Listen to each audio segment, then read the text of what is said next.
Every relationship ends in one of two ways. Either you break up or you get married. Unfortunately, the sharp wisdom of that understanding is lost on so many of us who struggle to force compatibility where it doesn't exist and suffer through relationships that should have ended long ago. Why do we do this? Divorce is something that has been shown to have severely negative effects on everyone involved. As a society, it is costing us dearly. 50% of children in North America will suffer through the divorce of their parents. Children of divorce are 90% more likely to have psychological problems, even more so than those who've experienced the death of a parent. Divorce is more traumatic than the death of a parent. Let that sink in. They're 70% more likely to get lower grades and 50% more likely to drop out of high school. Children raised by single mothers are more likely to commit crimes and end up in prison. Children of divorce are 50% more likely to develop health problems and twice as likely to commit suicide. And in the end, they're way more likely to get divorced themselves, condemning society to a snowball effect of these same problems. This rate of divorce has statistically blown up over the past century, seemingly out of nowhere. And considering the negative effects it has on society, we should be trying to figure out how to get marriages and relationships back into a healthy pattern. Some might argue that the reason divorce is so prevalent today is because women aren't bound to these unhappy marriages due to more freedom and economic opportunity. Prior to this, they would argue, women were stuck in abusive and unhealthy relationships because they couldn't survive on their own. Now, there might be some truth to that, but the position seems exaggerated to me. Are we actually to believe that 50% of marriages in previous generations were abusive and miserable, and that if they could have divorced, they would have? Something tells me that that's not quite right. I'll admit that we probably could have expected an increase in divorce as we've seen an increase in women's equality, but not nearly to the degree that we've seen. Not every instance of divorce is initiated by a woman trying to escape abuse. My sense of it is that it has a lot to do with sex.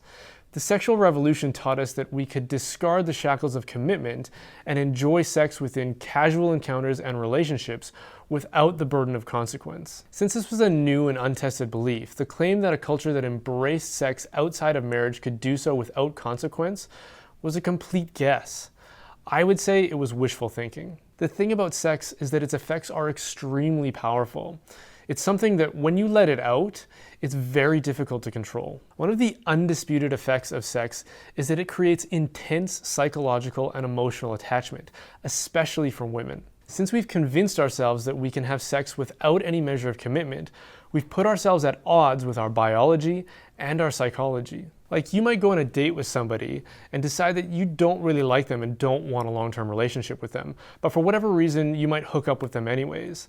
Suddenly, you find yourself psychologically and emotionally attached to someone that you never would have wanted to have a long-term relationship with. This makes it really hard to move on, and I believe that it creates long-term dysfunctional relationships that never should have existed in the first place. When my wife and I were planning our wedding, one of the prerequisites that the church we wanted to get married in had for us was that we had to take a marriage preparation course. It was a weekend retreat that involved listening to talks, group discussions, and going through worksheets together. The worksheets took each couple through a series of questions that were essential to the anticipation of a lifelong commitment. As my fiancé and I were going through the questions, we found ourselves rolling our eyes more than we were gaining any kind of insight. We felt like the questions were so basic and obvious that it was almost insulting. But as we came together in the larger group discussions, we found out that several of the couples were confronting these questions for the very first time and discovered that they had some pretty serious disagreements about them. Things like one couple wanted kids and the other didn't. Some people were finding out what their fiance's financial situation was and were really shocked by it. And one couple even admitted that they might be calling off their engagement. I was at a complete loss to understand how they could get so far into their wedding planning process without ever having had these kinds of discussions. I think the reason in many of these cases is that these couples put sex ahead of a committed relationship, and this pattern of sexual intimacy created an extremely powerful attachment that convinced them they were desperately in love, even though they were incompatible with each other. For too many couples, I think it ends up being too late, and they get married only to discover their incompatibility after the fact. If couples waited to have sex, they would never fall for someone that they shouldn't. They would see that incompatibility for what it is and then move on. Sex is an expression of intimacy. And intimacy is only something that should be shared with someone who has earned that awareness of you. I would argue that putting commitment ahead of premature intimacy is how we fix families and reduce the catastrophic effects of divorce, which is costing our society severely. Thank you so much for watching. We're gonna try and make one of these videos a few times a month, and hopefully we can get it up to about once a week. And they're gonna be about topics that are interesting to me and hopefully interesting to you too. And so if they are, please subscribe and come find me on Twitter and elsewhere, and stay tuned.